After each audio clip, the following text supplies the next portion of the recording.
Lucas Black didn't believe one small act could change a life, until a quiet little girl handed him a handmade necklace and refused to let the world ignore her. The summer sun was beginning to set over New York City, casting a warm golden hue across the windows of the upscale restaurant on 47th Street. Inside, waiters in black uniforms moved briskly between tables, balancing polished trays and murmuring in low, professional tones. The hum of soft piano music floated beneath the quiet clink of silverware. It was a place where reservations were booked weeks in advance and a simple dinner could cost more than a working family's rent. That evening, the last thing anyone expected to see was a small girl walking in alone. She was no older than 8, wearing a white cotton dress that looked like it had once been elegant, but now bore faint stains at the hem. Her blonde hair was loosely braided, strands falling into her brown eyes, and her worn sneakers squeaked against the polished floor. The maitre d' at the front desk blinked in surprise, momentarily unsure whether to stop her or call someone, but the girl moved with quiet confidence, as if she belonged there. She found an empty table by the window and carefully pulled out the chair, sitting down without saying a word. A few diners cast curious glances, but no one said anything. Perhaps they assumed she was waiting for an adult, or perhaps they simply didn't want to get involved. A waiter approached cautiously, expecting her to run or stammer, but instead she looked up at him and politely said, "Can I have the soup of the day and toast, please?" Her voice was calm, steady. He hesitated, then nodded, mumbling something about confirming with the kitchen, before disappearing behind the bar. In the corner of the room, Lucas Black, a tall man with dark brown hair and sharp eyes that rarely missed a detail, had been reviewing notes on his phone. As CEO of one of the country's leading biotech firms, Lucas was used to operating at full speed, flashing between cities, meetings, deadlines, but that evening he'd come for silence. And yet, the presence of the girl caught his attention. She sat there, hands folded in her lap, her eyes tracing the light patterns on the tablecloth. When the soup arrived, she thanked the waiter and began eating slowly, savoring each spoonful as though it was her first warm meal in days. The toast she broke into tiny pieces, chewing quietly and wiping her mouth with perfect manners. It wasn't until the bill arrived that everything changed. The waiter, now more confused than ever, placed the check beside her. She glanced at it, then lowered her eyes and said, "I'm sorry. I don't have money." Her voice didn't tremble. She didn't beg or cry. She simply stated it, as though it were an unavoidable fact of her world. The restaurant manager appeared a moment later, motioning for security. A tall man in a black suit began to approach.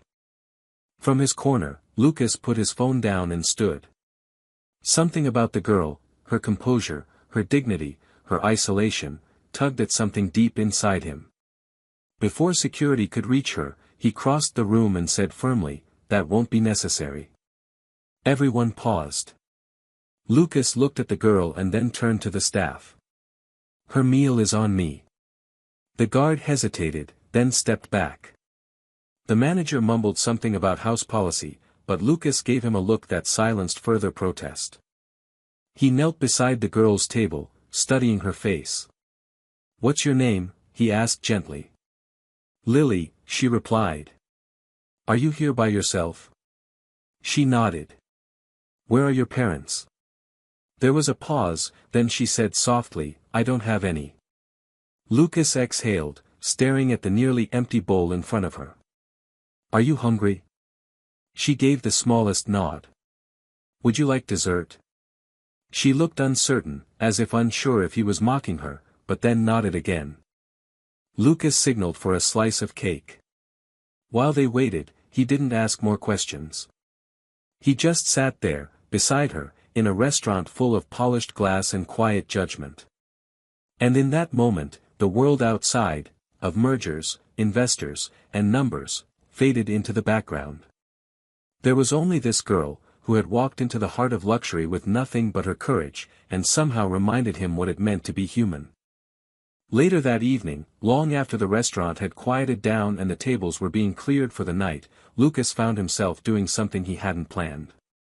He stood outside on the sidewalk next to Lily, unsure of what the next step should be. The girl held the takeout box he had asked the staff to pack for her, half of her chocolate cake, carefully wrapped, as if it were something precious. She didn't say much, but she stayed close to him, clearly not wanting to return to wherever she had come from. It was then that he finally asked, "Where do you live?" Her answer came without hesitation. "Nowhere." He stared at her, momentarily at a loss. He'd met hundreds of executives, dealt with crises and corporate disasters, yet here, in front of a small child with nothing but a worn dress and old sneakers, he was speechless. The way she said it, so certain, without sadness or drama, hit him harder than any boardroom accusation ever had. "Do you have anyone?" he asked. "No," she replied. "I used to, but not anymore."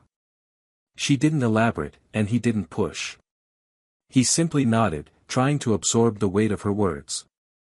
A taxi pulled up beside them, and the driver looked expectantly at Lucas. For a moment he considered putting her in the car, sending her to a shelter or a hospital. But something about that felt wrong, like passing responsibility instead of accepting it. He couldn't shake the image of her sitting at that white-clothed table, eating soup with perfect manners, not begging, not complaining. She had dignity. More than many adults he knew. Finally, he looked down at her and said, "You'll come with me tonight." Lily didn't react the way he expected. She didn't jump with excitement or ask where they were going. She simply nodded once, calmly, as though she had learned long ago not to expect anything good, and to never get too attached. They rode together in silence to his apartment building, a sleek, high-rise in Midtown with floor-to-ceiling windows and a private elevator. The doorman greeted Lucas with a familiar nod, but blinked in surprise when he saw the small girl walking beside him. Lucas offered no explanation. He wasn't sure he could give one yet. Upstairs, the apartment was quiet and pristine, designed in neutral colors, all clean lines and expensive simplicity. Lily walked in and immediately took off her shoes, leaving them by the door. She didn't ask where to sit or what she was allowed to touch. She simply stood near the wall, her eyes scanning the room, taking it all in like someone who had entered a different world. Lucas brought her a glass of water and set it on the kitchen island. "You can stay in the guest room," he said. "It's down the hall. There are fresh towels and blankets. If you need anything, just ask." She nodded again. Then, without a word, she walked down the hallway, carrying the cake box with her like it was treasure.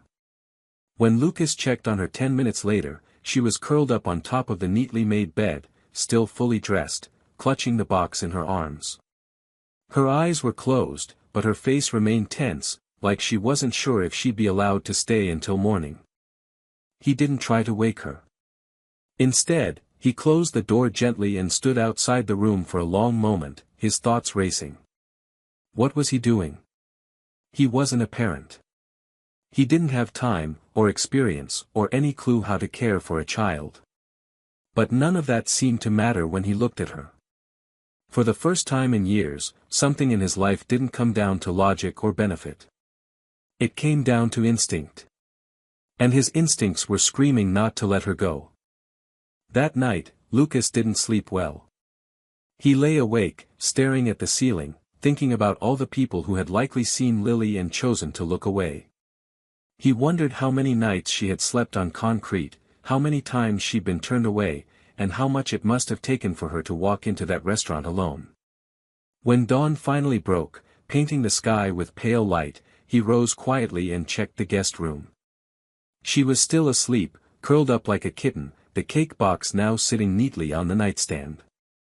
He stood in the doorway and realized that whatever this was, whatever it became, it had already begun. The next morning, the apartment was quiet. Sunlight filtered in through the large windows, casting long shadows across the hardwood floors. Lucas stood in the kitchen making coffee, his movements unusually slow and deliberate. He kept glancing toward the hallway, half expecting to hear the guest room door creak open, but it remained closed. He had left a clean t-shirt and some folded sweatpants on the dresser the night before, not knowing if she'd even be comfortable enough to use them. Everything about the situation was unfamiliar to him, foreign territory in a life otherwise built on precision and control. Eventually, he heard soft footsteps. Lily appeared in the hallway, still wearing her white dress but barefoot now, her hair a little tangled. She stood near the kitchen, hesitant but not afraid. Lucas turned and gave a slight nod. "Good morning," he said. She looked up at him and gave a small nod in return. He motioned toward the table where he had laid out toast, scrambled eggs, and a bowl of fruit. "You can eat whatever you like." She approached slowly and sat down, quiet as ever. He watched as she picked up a piece of toast and began to eat with the same slow, careful movements he remembered from the restaurant. He didn't push her to talk. Instead, he sat across from her and read the news on his tablet, giving her space. After a few minutes, she looked up and asked softly, "Do you have to go to work?" He paused for a second, surprised. "Not today," he answered. "I can stay."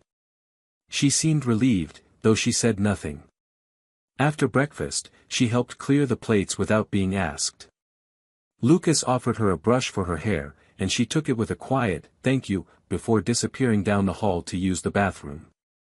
He sat on the edge of the couch, trying to piece together how easily she moved in this space, like she had done it before, maybe in dozens of unfamiliar places, never knowing how long she'd be allowed to stay. Later in the morning, Lucas sat down beside her on the living room rug with a notebook and a pen. "Can I ask you some questions?" he said gently. She hesitated, then gave a slow nod. "Do you remember your parents?" he asked. "My mom," she said, her voice small but steady. "She died in a car accident 2 years ago." "And your dad?" She shook her head. "He left when I was a baby." Lucas paused, heart tightening. "Did you live with someone after that?" "Foster homes," she replied. "I stayed in 3. The last one was," she trailed off, staring at the carpet. He didn't push her to finish. "Instead," he said, "and then you ran away." She nodded again. "I just wanted quiet. And food." Lucas felt something shift in him. He wasn't a man driven by sentiment, but there was something deeply unsettling about hearing a child speak in such a resigned tone, as if she no longer expected kindness from the world.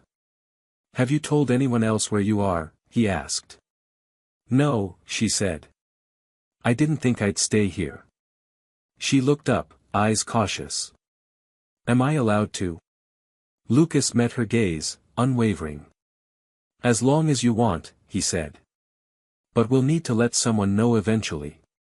The law requires it." She didn't argue. She just lowered her head and whispered, "Okay." That afternoon, Lucas called his lawyer. Not because he had made any decision yet, but because he needed information. He needed to understand what it would take to make things safe, for her, and for him. While the call took place in his home office, Lily sat in the guest room drawing quietly with colored pencils he'd found in a drawer. He peeked in once and saw a picture of a house with a garden and 3 windows. One of them had a tiny blonde figure peeking out. He said nothing, just watched her for a moment before returning to his call. That night, when it was time for bed, she asked shyly if she could keep the hallway light on. He nodded. She lay under the blanket in clean pajamas, clutching the same beaded necklace she had given him the night before, now hanging from her wrist like a bracelet. As he stood in the doorway, about to say goodnight, she spoke without looking at him. "Thank you for not asking me to leave." Lucas felt a lump rise in his throat. "You're safe here, Lily," he said. "You don't have to run anymore." She didn't respond, but she reached for the nightstand and gently placed the necklace there, as if to say she believed him, just enough to try sleeping without holding it close. For the first time in a long time, she drifted off without fear, while Lucas sat awake in the living room, staring at the necklace, knowing this was no longer about charity or impulse. It was the beginning of something much more permanent than he'd ever expected. The following days unfolded in a strange balance of routine and quiet transformation. Lucas found himself waking earlier than usual, not to check stock reports or reply to emails, but to see if Lily had slept through the night. Most mornings she had, though sometimes he'd find her already awake, sitting cross-legged on the floor of the guest room, sketching shapes and houses in the margins of a notebook. She still spoke little, but the way she moved had shifted, less guarded, a bit more steady, like her feet were starting to believe they had a place to land. Lucas had taken time away from work under the excuse of handling personal matters, which was true in a way he hadn't expected to explain to anyone. He spent his days slowly building trust between them, creating small anchors of safety she could hold on to. He let her choose her meals. He brought her to the bookstore and let her pick out any 3 books she wanted. He gave her space when she needed it and gently encouraged her to speak when she was ready. It wasn't easy, but it was real. And he found himself caring in a way that frightened him, because it meant he could lose something again. One afternoon, while she was in the living room quietly reading, Lucas received a call from his lawyer. The private investigator he had discreetly hired had traced Lily's records. Her mother, Emily Marks, had died in a confirmed accident almost 2 years ago. Her father was legally listed as unknown. Lily had bounced between foster care placements and had indeed disappeared from the last one 3 months earlier. There was no active search for her. No one had filed a report. No one had noticed. Lucas sat at his desk in silence, the weight of that realization pressing down on him like a stone. She hadn't been kidnapped. She hadn't been stolen. She had simply vanished, and the world had carried on. She was a child who had slipped through every crack. That night, he sat down with her after dinner and gently explained what he had learned. He didn't push, just shared the facts. Lily listened quietly, her fork still in her hand. When he finished, she looked at her plate for a long moment, then said, "I knew no one was looking. That's why I left." He nodded, his voice low. "That shouldn't have happened. I didn't want to be part of someone's money," she added. "Sometimes they only took me in because they got paid for it. But no one really wanted me." Lucas took a deep breath and looked at her. "I'm not taking care of you for money, Lily. And I didn't ask for this to happen. But now that it has, I don't want you to go back to that kind of life." Her eyes didn't fill with tears. She was past that. But her lip trembled, and she looked away, gripping the edge of the table. "What if you change your mind?" "I won't," he said, without hesitation. "But even if I did, which I won't, you'd never go back to being invisible. I'll make sure of it." The next morning, Lucas contacted social services himself. He explained the situation, told them she was safe, and made it clear that he wanted to apply for legal guardianship. The initial response was skeptical, even cold. A businessman taking in a homeless child with no previous experience raised flags. But Lucas was calm and clear.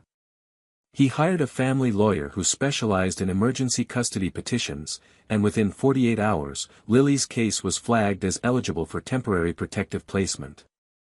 That weekend, a social worker came to visit the apartment. Lucas took the day off work and made sure everything was in order. Lily stayed close to him during the interview but answered the questions she was asked. When the social worker asked if she felt safe here, she simply said, "This is the first place where I don't count the exits before I sleep." That sentence seemed to linger in the air long after the woman had gone. Lucas stood in the hallway that night, listening to the hum of the dishwasher and the distant city noise, and tried to imagine what it would take for a child to measure the world by exits. He knew one thing for certain, that wouldn't be her future anymore. The next day, he framed the beaded necklace she had given him in a small shadow box and placed it on a shelf in his home office. Not as decoration. As a reminder. A symbol of what mattered more than anything else, the quiet, unexpected way love had entered his life, wrapped in a plastic string of beads and an act of thank you from someone the world had forgotten. The approval for temporary guardianship came faster than Lucas expected, and when it did, it brought with it a strange mix of relief and responsibility. There was no celebration, no applause, just a quiet envelope delivered by a courier, containing the official document that named him as the temporary guardian of Lily Marks. He sat at the kitchen counter that morning, rereading the letter, the legal language cold and impersonal, but the weight of it was deeply personal. He now had the right to care for her, to make decisions for her, to protect her. More than that, he had the chance to keep a promise he hadn't even realized he'd made the moment she walked into that restaurant. When Lily came into the room, freshly dressed in jeans and a pale blue t-shirt he had bought her during their quiet trip to a nearby department store, he showed her the document. He explained it carefully, in simple words. "It means I'm allowed to take care of you, for real. Not just as someone who let you stay over. But someone who's chosen to stay." She stared at the paper, her expression unreadable, then quietly asked, "How long does temporary mean?" Lucas didn't answer right away. Instead, he knelt so they were eye level and said, "As long as it takes to make it permanent." Over the next few days, life settled into something resembling a rhythm. Mornings began with breakfast, usually toast, eggs, or oatmeal, and Lily started helping without being asked. She watered the plants, folded her laundry, and always asked before taking something from the fridge, even though Lucas kept telling her she didn't have to. She was still cautious, still careful, but there were moments now, small ones, when she would forget to be guarded. She began humming softly while drawing. She left her sketchbooks open on the table. She laughed, once, when Lucas burned the pancakes and tried to cover it with syrup. Lucas, for his part, was adjusting to the shift in his life like a man learning to walk on uneven ground.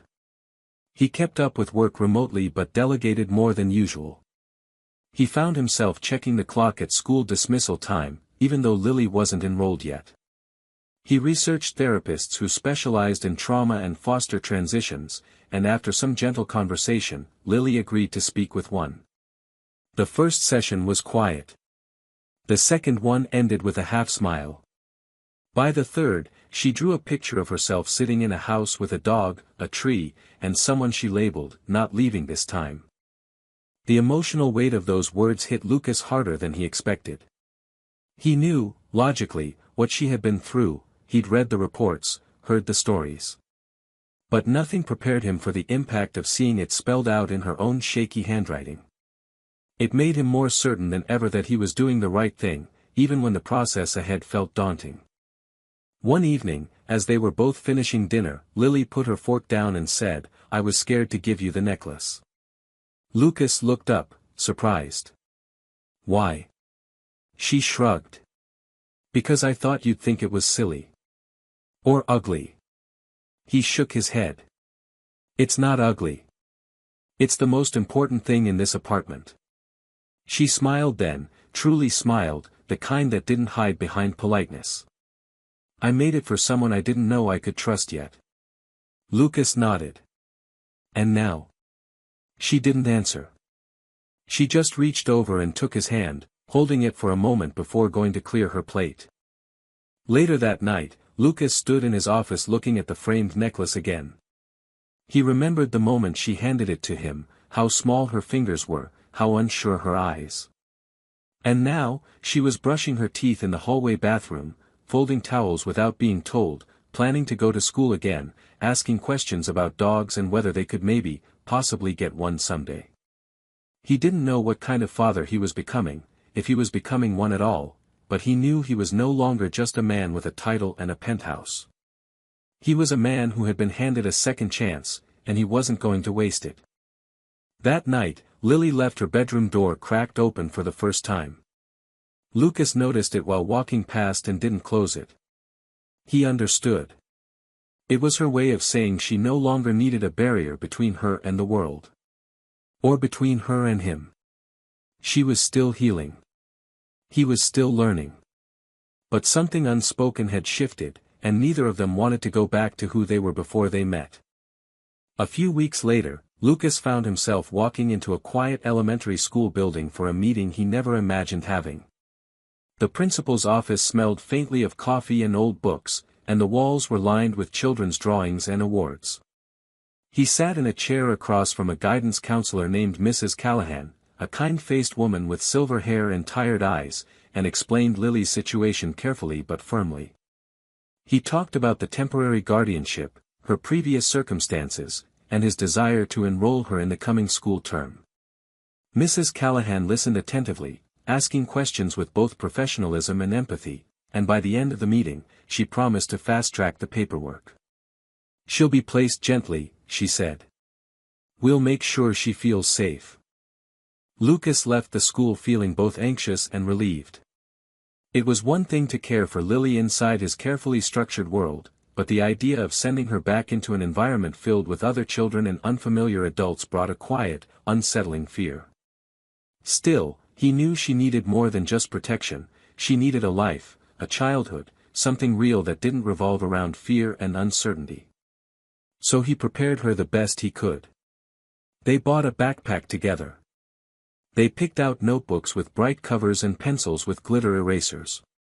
Lily didn't say much during those shopping trips, but she held his hand the entire time. The night before her first day, Lucas helped her lay out clothes on the foot of the bed, a soft yellow sweater, dark jeans, and sneakers that didn't have holes in them. Lily sat on the edge of the bed, staring at the outfit like it was a costume she wasn't sure she had the right to wear. "You're going to do great," he told her. "Just be you." She looked at him, unsure. "What if they ask why I don't have a real family?" Lucas paused, then answered carefully. "You tell them the truth. You tell them you're with someone who chose to stay." The morning of school was quiet, full of unspoken nerves. She ate a small breakfast and hugged her sketchbook to her chest all the way there. Lucas walked her to the building's front steps, where a teacher was waiting to greet new students. When it came time to let go, Lily hesitated, then reached out and gave him a quick, tight hug. He didn't move for a long time after she disappeared inside. For the rest of the day, he kept checking his phone, even though he knew there would be no emergency calls. That evening, she came home and placed her backpack quietly by the door. Lucas looked at her, unsure of what to expect, but she said simply, "It was okay," and then she pulled out a drawing she had made during art class. It was of a tall building with glass walls and a tiny girl standing at the front door. She had labeled it, "Where I Started Over." That night, after dinner, she asked if she could keep the framed necklace in her room. Lucas hesitated for a moment, not because he minded, but because he realized what the request meant. He nodded. "Of course." Together they moved the frame, placing it carefully on her desk. She looked at it with a quiet kind of reverence, like it was more than just plastic beads. "That was the first thing I gave to anyone," she said softly. "Before that, I never gave anything away." Lucas didn't know what to say, so he just reached out and gently squeezed her shoulder. As the weeks passed, Lily began to change in small but noticeable ways. She spoke more freely. She started asking to help cook, even if it was just stirring soup. She left her room door open most nights. She got excited about school projects, especially anything involving drawing or storytelling. But there were still hard days, days when certain sounds or smells would send her into silence, or nights when she'd wake up from dreams she couldn't explain. Lucas never pushed. He would just sit beside her in the dark, sometimes reading aloud, sometimes saying nothing at all. One evening, after a particularly rough day at school when a classmate had said something careless about real families, Lily came home quiet and withdrawn. Lucas waited until after dinner, then asked gently if she wanted to talk. She shook her head at first, but then said, "He said people like me don't belong." Lucas felt a sharp heat in his chest, but he stayed calm. "People like you?" She nodded. "Kids who come from nowhere." He leaned forward and looked her straight in the eyes. "You don't come from nowhere. You come from survival. You come from strength. And you belong anywhere you decide to be." That night, she drew a picture of herself standing on a hill holding a flag. The word on the flag was just one word, "Here." Lucas taped it to the fridge, right above the grocery list. It stayed there long after the list changed. It stayed there as a reminder that no matter how long the road had been, Lily was finally standing where she deserved to be, and she was no longer invisible. As the months passed, Lily's presence in Lucas's home became not only normal but necessary. What began as a quiet coexistence had transformed into a bond that was strong, layered, and difficult to define in simple terms.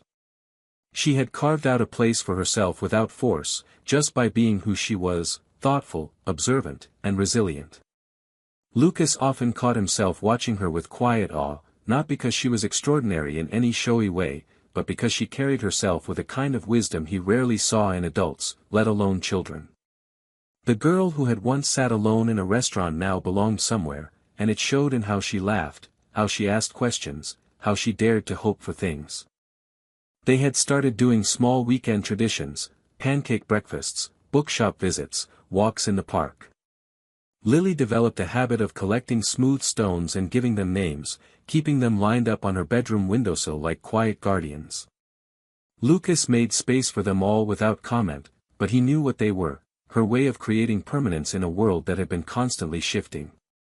One Saturday morning, she asked if they could go somewhere special.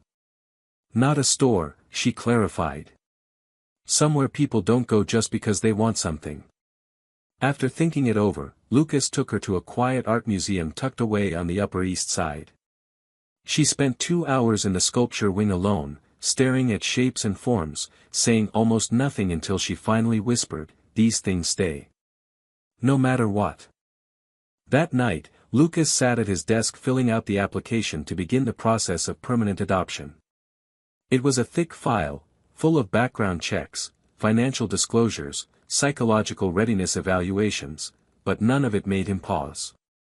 He had no doubts. As he filled in the forms, he realized he had been thinking of Lily as his daughter for a long time already, the paperwork was just catching up to reality. When he told her the next morning, she looked stunned for a few seconds, then quietly asked, "Are you sure?" He gave her the only answer that mattered. Absolutely. The process wasn't fast. There were still home visits, interviews, follow-ups. Lily met with a child advocate who asked her a series of structured questions, most of which she answered with quiet honesty. One, however, made her stop. "What do you think a family is?" the woman asked. Lily stared at the table for a long time before saying, "A family is someone who waits for you to come back, even when you're scared you might not." It wasn't poetic. It was raw and real. And it stayed with everyone who heard it. Lucas, meanwhile, was forced to confront parts of himself he had avoided for years. He attended parenting classes, sat through child development lectures, spoke with therapists about how trauma rewires trust. He didn't skip any of it. Not because the courts required it, but because he needed to know how to do this right. He had lost people before. He wasn't going to lose her. Sometimes, in moments of quiet, he found himself replaying the night she handed him the beaded necklace. How simple it had seemed. How life-altering it had become. One evening, Lily came home from school with an assignment, write about someone who changed your life. She didn't show it to him, but he found it later by accident while sorting through her school papers. It was only one page, written in careful, looping letters. "The person who changed my life is the man who didn't send me away. He didn't know who I was or what I'd been through. He didn't ask me to prove anything. He just gave me a place at the table and looked me in the eyes like I mattered. Now I know I do." Lucas read it twice before gently placing it back where he found it. He didn't bring it up. He didn't need to. Some things were better kept in quiet reverence. That night, when Lily came to say goodnight, she paused in his doorway and said, "I hope they say yes." He didn't ask who she meant. He simply stood and pulled her into a hug. "They will," he said. "And if they don't, we'll fight. Together." As he turned off the lights and headed back to his office, Lucas realized he had never fought for anything so fiercely, not his company, not his wealth, not even his own heart. But for Lily, he would. Without hesitation. Because this wasn't about saving someone anymore. This was about building something that neither of them had before. A home. A family. A future that wasn't based on survival, but on the radical, quiet act of staying. The day of the final court hearing arrived with quiet anticipation.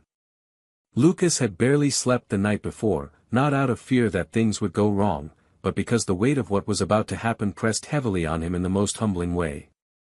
He dressed in a simple navy suit, the same one he wore for board meetings, though today's agenda felt infinitely more important. Lily wore a soft blue dress they had picked together, a dress she had said made her feel like herself but neater.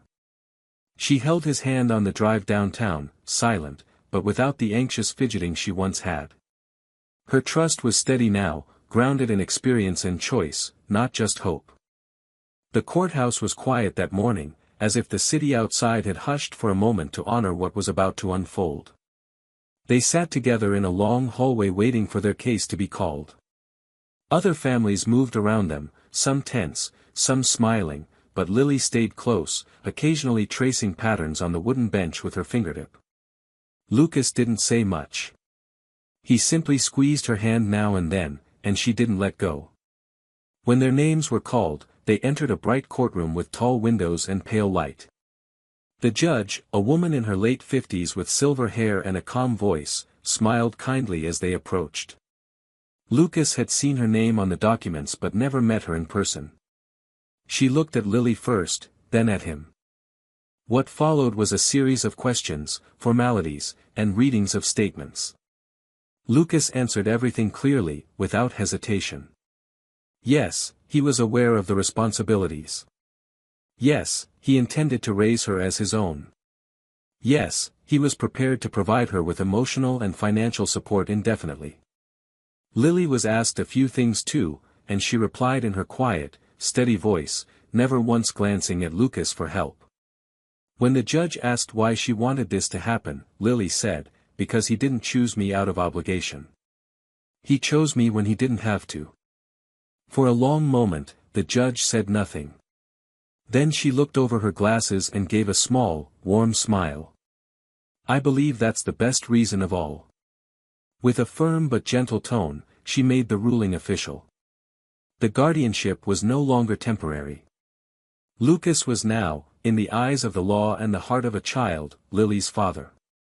There was no applause, no dramatic music, but the silence that followed felt sacred. Lily turned to look at Lucas and whispered, "We did it." He smiled, blinking away the sharp heat behind his eyes, and said, "Yes, we did." They left the courthouse slowly, not in a rush, walking as if the city had somehow shifted beneath their feet. The world looked the same, but for them, everything had changed. On the way home, they stopped at a small bakery and bought 2 slices of cake, chocolate for her, lemon for him. It wasn't a celebration in the traditional sense, but it felt perfect. That night, they sat together in the living room, sharing the dessert while flipping through a photo album Lucas had made for her. It started with a printed photo from the security camera of the restaurant the night they met. Lily laughed when she saw it. "I look so small," she said. "You still are," he teased, and she smiled. Later, when she went to bed, Lucas placed something new on her nightstand beside the framed necklace. It was a small, simple plaque that read, "Welcome home, Lily Black." She didn't notice it until the next morning. When she came into the kitchen holding it in her hands, she looked at him with wide eyes, then slowly nodded, understanding exactly what it meant. From that day on, they kept building a life together, ordinary days filled with school runs, messy breakfasts, and bedtime stories. There were still questions, still moments of reflection and healing, but the difference now was that neither of them faced it alone. Lucas never stopped thinking about the necklace, not because it was beautiful, but because it marked the moment a frightened little girl gave him something no one else ever had, a second chance to become the person he was always meant to be. Lily, once a child without a place, had written her own story in silence and strength, and in doing so, gave them both a future.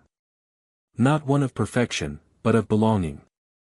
A life that began not with a plan, but with a simple act of kindness, and a necklace made of beads that held the weight of something far greater than gold.